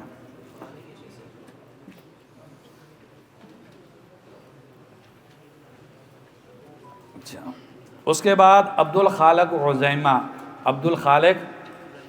ان کی کتاب ہے دراسات لاسلوب القرآن الکریم، دراسات لاسلوب القرآن الکریم۔ اس کتاب کی عظمت کے لیے اتنا ہی کافی ہے کہ محمود شاکر رحمہ اللہ نے اس کا مقدمہ لکھا ہے۔ اس کتاب کی عظمت کے لیے اتنا ہی کافی ہے کہ محمود شاکر رحمہ اللہ نے اس کتاب کا مقدمہ لکھا ہے۔ آپ اس کتاب کے مقدمے کو پڑھیں گے اور جنہوں نے اس کتاب کو دیکھا ہے تو بہت اعلیٰ کام ہوا ہے اس کتاب میں۔ عبدالخالق عزیمہ، عین زواد یا میم تا گول۔ روح المعانی کی بات ہو گئی ہے جی، روح المعانی جو ہے وہ بھی اچھی ہے۔ اللہ تعالیٰ مجھے بھی توفیق دے، میں نے بھی یہ نہیں خریدی، آپ کو بھی اللہ تعالیٰ توفیق دے دے۔ موسوعۃ التفسیر البلاغی، موسوعۃ التفسیر البلاغی، شارجہ سے یہ چھپ رہا ہے، 25 جلدیں اس کی چھپ گئی ہیں، سورۃ نحل تک پہنچا ہے۔ بہت اعلیٰ درجے کی چیز ہے، اتنی اعلیٰ درجے کی آپ کہہ سکتے ہیں علل اطلاق، اتنا اعلیٰ کام ایک جگہ پہ آپ کو نہیں ملے گا۔ ظاہری بات ہے زمخشری کا تحصیلی کام ہے، انہوں نے ان سے استفادہ کیا، لیکن ایک جگہ پر اتنا اعلیٰ کام قرآن مجید کے بلاغی پہلو پر جو ہے وہ موسوعۃ التفسیر بلاغی سے اوپر کا کوئی کام نہیں۔ اس سے کم درجے کی جو التفسیر المحرر ہے، یہ دررثنیہ ویب سائٹ کی جو ہے 44 جلدوں کے اندر، اس کے اندر بھی بہت ہی اعلیٰ مباحث ہیں، وہ بھی ایک طالب علم کے سامنے جو ہے وہ ہونی چاہیے۔ اسی طریقے سے التفسیر البیانی للقرآن الکریم، التفسیر البیانی للقرآن الکریم کس کی ہے؟ عائشہ بنت شاطی، عائشہ بنت شاطی، ان کی یہ ہے التفسیر البیانی ہے، جو اللہ پتہ نہیں کیا، اللہ طریق فاضل سامرائی، اللہ طریق البیانی ایسے کر کے ان کی۔ فاضل سامرائی کے حوالے سے ہماری بات ہو گئی کہ ان کی جو بھی کتاب ملے۔ اب کچھ شخصیات تو جن کے حوالے سے بات ہو جائے تو اس میں پہلا نمبر ہے جی فاضل صالح سامرائی، ان کی جو بھی کتاب ملے اس کو خرید لے۔ دوسرے محمد ابو موسیٰ حافظہ اللہ، انہوں نے قرآن مجید حوامیم پہ انہوں نے لکھا ہے، بہت کمال کا لکھا ہے، اس کو آپ کر لیں۔ احمد بدوی ہیں، احمد بدوی کی کتابیں بہت اچھی ہیں، اس کو لیں۔ ابراہیم صلاح الہدہد مصر کے ہیں، ان کی کتابیں بہت اچھی ہیں۔ احمد عبد الرازی، ان کی کتابیں لیں۔ عبدالعزیز ابراہیم المتعنی، یہ بھی قریبی ان کی وفات ہو گئی ہے، اس کو لیں۔ ڈاکٹر صافی المصطفانمی، تو ان کی بڑی اچھی ہیں۔ ایمن عبدالرزاق الشوا، ایمن عبدالرزاق الشوا۔ السید جعفر السید باقر الحسینی، یہ ایک ہی نام ہے۔ اور جائزہ دبئی کی بات ہو گئی۔ مجلۃ البحوث والدراسات القرآنیہ، مجلۃ البحوث والدراسات القرآنیہ، یہ مجمع الالفاظ سے چھپتا ہے، سال میں 2 مرتبہ چھپتا ہے۔ اس کے اندر بھی بہت عمدہ مباحث جو ہیں وہ چھپتی ہیں۔ یہ کچھ معاصر کتابیں۔ اور آخری بات حدیث کے حوالے سے ہم نے چونکہ نہیں کی، تو استاد جی سے میں نے ایک مرتبہ پوچھا کہ شعر کے بلاغت کے حوالے سے کوئی اچھی سی کتاب بتلائیں، تو مجھے کہنے لگے کہ شعر کی بلاغت تک تو امت پہنچی نہیں ہے، قرآن مجید نے ہی اتنا لوگوں کو مسحور کر کے رکھا، لوگ حدیث تک نہیں پہنچے ہیں، آپ شعر تک کے بارے میں بلاغی تحلیل مانگتے ہیں۔ تو میں نے پوچھا تھا دراسات اصول القرآن کریم اس طرح کی کوئی کتاب شعر کے بارے میں بھی ہے؟ تو اس وقت استاد جی نے یہ تبصرہ کیا تھا کہ لوگ امت جو ہے وہ قرآن مجید سے نہیں نکلی ہے، حدیث تک نہیں ابھی پہنچے ہم، تو آپ شعر کی بات کر رہے ہیں۔ اور بہرحال پھر بھی کچھ نہ کچھ کام ہوئے۔ اس میں دو علماء پرانے، امام خطابی رحمہ اللہ، کون؟ امام خطابی رحمہ اللہ، ان کی جو حدیث کی دونوں ہیں معالم السنن اور اعلام الحدیث، معالم السنن اور اعلام الحدیث، اس میں بلاغی اشارات ہیں۔ امام طیبی کے الکاشف جو مشکات کی شرح ہے اس میں عمدہ اشارے ہیں۔ اب آپ کو تھک گئے ایک مثال دے دیں نا، ہم یہ دعا کرتے ہیں اللہم حوالینا ولا علینا، اللہم حوالینا ولا علینا۔ جب مثالیں ہوتی ہیں دیکھ لیں ماشاءاللہ آپ زندہ ہو جاتے ہیں۔ کتابیں آپ کو جو ہے نا وہ کیا کر دیتی ہیں، وہ سکاکی والا اثر ڈالتی ہیں آپ پہ۔ جی تو یہ واو کا کیا معنی ہے؟ اللہم حوالینا، یہ کیوں نہ آ گیا اللہم حوالینا لا علینا، ولا علینا کیوں؟ امام طیبی رحمہ اللہ فرماتے ہیں یہ واو تعلیلی ہے۔ یہ واو کیا ہے؟ تعلیلی ہے۔ اگر یہ ہوتا اللہم حوالینا لا علینا تو دعا میں، دعا کے اندر ارد گرد بارش ہدفن اور مقصودن تھی، گویا کہ ہمیں مقصود ہے ارد گرد بارش۔ اگر اسلوبی ہوتا امام طیبی رحمہ اللہ اللہم حوالینا لا علینا تو پھر کیا ہونا تھا کہ ارد گرد بارش مطلوب ہونی تھی، حالانکہ یہ مقصود نہیں ہے اس دعا کا۔ اصل مقصود ہے ہم پر نہ ہو، اس لیے کہتے ہیں حوالینا میں بارش کی علت یہ ہے کہ ہم پر نہ ہو۔ بات کو سمجھ میں آئی کوئی نہیں؟ تو اللہم حوالینا ولا علینا کہتے ہیں اگر واو نہ ہوتی تو حوالینا پر بارش مقصودن ہونی تھی، ولا علینا میں ہم پر نہ ہونا یہ مقصود ہے، حوالینا پہ ہونا مقصود نہیں ہے۔ امام خطابی کی ایک مثال دے دیں، دونوں کی ایک دے دینا تاکہ حدیث میں آتا، حدیث تو ضعیف ہے کہ المؤمن غر کریم والکافر خب لئیم۔ مجھے یہ حدیث بڑی پریشان کرتی تھی، تو اس سے تو یہ لگتا ہے مومن جیسے چڈو سا ہوتا ہے، اسے کوئی پتہ ہی نہیں ہوتا۔ حدیث کا مطلب تو یہ ہوا نا المؤمن غر کریم، مومن سادہ لو ہوتا ہے، دھوکہ کھا جانے والا ہوتا ہے، مومن تو بصیرت والا ہوتا ہے، تو غیر کیسے ہو گیا؟ تو امام خطابی رحمہ اللہ نے فرمایا کریم اسلوب احتراس ہے، اللہ جنت نصیب کرے اس اسلوب کو۔ امام خطابی رحمہ اللہ فرماتے ہیں کریم اسلوب احتراس ہے جیسے لئیم اسلوب احتراس ہے۔ اسلوب احتراس کیا ہوتا ہے؟ اسلوب احتراس یہ ہوتا ہے گزشتہ کلام میں کوئی وہم پیدا ہو جاتا ہے جو کلام کو اس کے مقصود سے ہٹا دیتا ہے۔ گزشتہ کلام میں کیا ہو جاتا ہے؟ ایک وہم پیدا ہو جاتا ہے جو اس کلام کے اصل مقصد کو خراب کر دیتا ہے، بعد میں آپ کچھ چیز لے کر آتے ہیں جس کی وجہ سے اس وہم کا آپ ازالہ کر کے گزشتہ کلام کے حقیقی معنی کو واضح کرتے ہیں۔ ٹھیک ہے جی؟ اب یہ اسلوب کو سامنے رکھیں اور ان حدیث کے الفاظ کو سامنے رکھیں تو دیکھیں کتنا کمال کا معنی بنتا ہے۔ معنی یہ بنتا ہے کہ کریم احتراس ہے، مومن دھوکہ کھا جاتا ہے، کس وجہ سے؟ لِتَقَرُّمِهِ لَا لِغَبَاوَتِهِ، اس کو پتہ بھی ہوتا ہے یہ میرے ساتھ دھوکہ کر رہا ہوتا ہے، مومن بصیرت والا ہوتا ہے، اس کو پتہ ہوتا ہے کہ یہ میرے ساتھ ہاتھ کر رہا ہے، لیکن اس کا نفس اتنا عظیم ہوتا ہے کہ اس کو ہاتھ کر لینے دیتا ہے۔ تو مومن غیر ہے لِتَقَرُّمِهِ، اپنے کرامت کی وجہ سے، لا لِغَبَاوَتِهِ، امام خطابی رحمہ اللہ فرماتے ہیں اپنی کند ذہنی کی وجہ سے نہیں ہے۔ اسی لیے کیا کہتے ہیں سید القوم لیس الغبی سید القوم ولکن سیدہم المتغابی، کندزین قوموں کا لیڈر نہیں ہوتا، لیکن جو کندزینی کا مظاہرہ کرنے والا ہوتا ہے یہ قوموں کو آگے لے کے چلتا ہے۔ ہر غلطی پہ نقد کرنا، ہر غلطی پہ پکڑ کر لینا، ہر غلطی پہ ڈانٹ دینا، اس سے شخصیات نہیں جنم لیتی، شخصیات دب جاتی ہے۔ متغابی جو ہے یہ قوموں کو لے کے اوپر اٹھتا ہے، بیسیوں لغزشیں جو ہے اس کو نظر انداز کرتا ہے، ایک دو پہ تنبیہ کرتا ہے، یہ پودوں کو پروان چڑھانے والا اسلوب ہوتا ہے۔ تو یہ ہے المؤمن غر کریم۔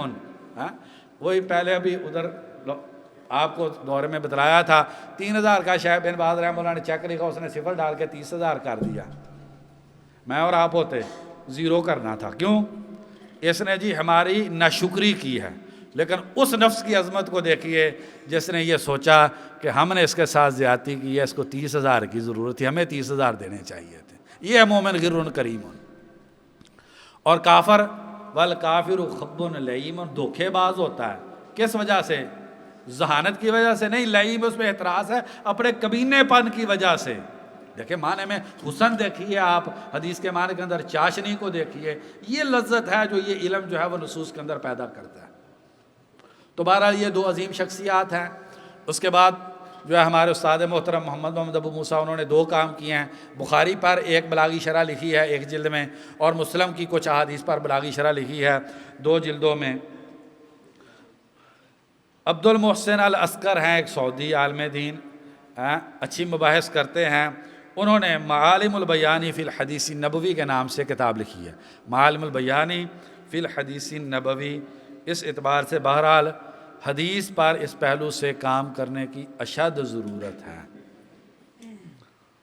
تو اللہ تبارک و تعالی جزائے خیر دے۔ ایک کتاب بڑی اہم تھی، میں بھول گیا، 4 صدی ہجری کی، حلیۃ المحاضرہ فی صناعت الشعری۔ حلیۃ المحاضرہ فی صناعت الشعری، حاتمی رحمہ اللہ کی 388 ہجری میں ان کی وفات ہے۔ یہ بھی عمدہ کتابوں میں، بلاغہ کی عمدہ کتابوں میں سے ہے۔ حلیۃ المحاضرہ فی صناعت الشعر للحاتمی۔ حاتم تائی والا حاتم لکھنا ہے، آگے یا ڈال دینی ہے۔ 388 ہجری میں۔ جی یہاں پر بریک لیتے ہیں، یہ تاریخ جو ہے وہ مکمل ہو گئی ہے۔ اب اس کے بعد جو ہے وہ یہ ہمارا جو ہے نا محمد بھائی کا ہم نے 1 صفحہ پورا پڑھ دیا، تاریخ البلاغہ تھی، یہ ہو گیا ہمارے جی۔ آگے جو ہے نا یہ المقدمہ جو ہے یہاں سے انشاءاللہ۔ أسرج خيولك يا أخ الإيمان وانهض لبعث العلم في الأوطان، فالعلم ميراث الرسول أمانة صلى الله عليه وسلم، فالعلم ميراث الرسول أمانة، فاز الحفيظ لإرثه الرباني.